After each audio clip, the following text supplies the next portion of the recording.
اس کا فرمایا تم جلدی کاہے کرتے ہو کمانے کی، اپنی عمر نہیں گھٹانا چاہتے تم، مگر جلدی کماؤ گے، خدا نے تو رزق لکھا ہوا ہے، اگر تم اس کو جلدی حاصل کر لو، مگر جو جتنی جلدی رزق حاصل کرے گا اتنی جلدی فوت بھی ہو جائیں گے، اتنی جلدی مر بھی جائیں گے۔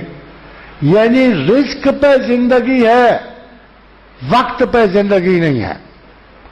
اگر آپ نے 1,00,000 روپیہ کمانا ہے 2 برس میں، اگر 1 سال میں کماؤ گے تو 1 برس زندگی کا کم ہوگا، 1 برس کھاؤ گے، 1 برس باقی کا کہاں جائے گا، باقی برس میں کیا کرو گے؟ تو آپ نے فرمایا جلدی نہ کیا کرو، رزق کی تلاش میں جلدی نہ کیا کرو، نیک بختوں کی عمر نہ گھٹا لو، اپنی عمر نہ گھٹا لو کہیں۔ یہ ہے سلامتی کا رستہ۔ اگر کروڑ پتی تم نے 20 برس میں ہونا ہے تو 10 برس میں کیسے ہوئے گے؟ تو 10 برس گئے۔ انا للہ و انا الیہ راجعون۔ یہی وجہ ہے کہ ہم بڑی حسرتوں سے عورتیں بیچاری صحن میں بیٹھ کے ماتم کرتے ہوئے کہتی ہیں ہائے کیا اچھا تھا، ابھی تو عمر تھی کھانے پینے کی تو فوت ہو گئے۔ یہی کہتی ہے نا، ابھی تو عمر آئی تھی، ابھی تو 4 پیسے جمع کیے تھے اور ابھی فوت ہو گئے ہیں۔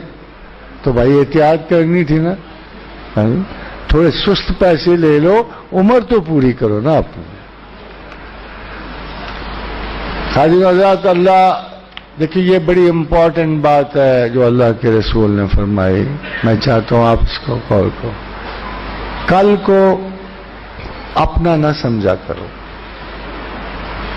کل اپنا نہیں ہوتا۔ یہ اللہ کے رسول نے وارن کیا ہے، خبردار لمبے لمبے پروگرام نہ بنایا کرو۔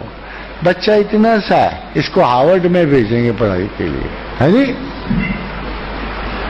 ابھی آنکھ نہیں کھولی تو موصوف انگلش گرامر اسکول میں جا کے داخل ہو گئے ہیں، ہے جی۔ اتنی طویل سوچے نہ پالو کو، تل کا امانیوم، ساری کی ساری خواہش۔ تم جب لمبے پلان بناتے ہو خدا کو غصہ آ جاتا ہے، خدا کو غصہ آ جاتا ہے۔ ان کو پتہ ہے کل کیا ہونا ہے، کہ جو اتنے لمبے بھائی لمحے سے لمحے نہیں جینا تو دن سے دن جیو۔ یہ سال کے سالوں ایک پوری صدی کا اہتمام آج ہی نہ کرو، اتنے لمبے وقت کو شریک زندگی نہ بناؤ۔ فرمایا دیکھو کیا خوبصورت بھرپور مختصر مگر جامع بات فرمائی، جو شخص آنے والے کل کو اپنی عمر کا جز سمجھتا ہے وہ گویا موت پہ یقین نہیں رکھتا۔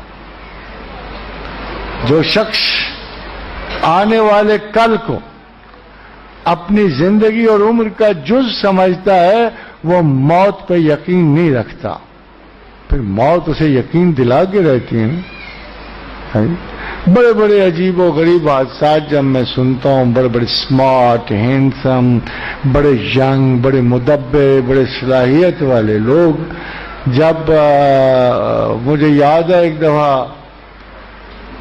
مستنصر حسین تارڑ میرے پاس آئے تو کہتے ہیں کہ پروفیسر میں کیسے اللہ کو مانوں، دیکھو انہوں نے میرے کیا کیا، انہوں نے کیا کیا کہ ایک چپراسی تھا، اس کا ایک بچہ تھا، اتفاقاً چانس مل گیا، اس نے بیگنگ کی، وہ بیگ کر کے بچے کو پڑھایا، پھر ملک سے نکل گیا وہ بچہ، اس کو چانس مل گیا، وہ FRCS کے بعد اس نے ایک بہت بڑی اور میڈیکل کی ڈگری لی، گھر آیا، باپ پہلی مرتبہ گھر آیا، باپ کی خوشیوں کی انتہا نہ رہی، ابھی گلی گلی جا کے بتایا بھی نہیں تھا کہ میرا بچہ اس عزت و شہرت کے ساتھ آیا ہے کہ گردن میں ایک چھوٹی سی گلٹی سی نکلی اور 7 دن میں فوت ہو گئی۔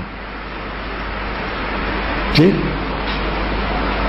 کل کسی کی زندگی کا جز نہیں ہوتا، اپنے پیغمبر کی بات پہ یقین رکھو کہ کل کسی کی زندگی کا جز نہیں ہوتا، آج ہے، آج بھی صبح سے لے کے شام کرنا بڑا مشکل ہے، بڑا مشکل ہوتا ہے، اور پھر ان ہنگاموں کے دوران ان حالات میں جو اس وقت زمین پہ گزر رہے ہیں، صبح و شام کے تغیر کا بھی کوئی پتہ نہیں ہوتا. طویل امیدیں نہ لگایا کرو، پروگرام نہ بنایا کرو، جتنی ہے اسے سمیٹ کے زندگی گزارا کرو. جو سامنے ہے اس کو معتبر سمجھو، جو دور ہے اسے خواب و خیال کا حصہ سمجھو.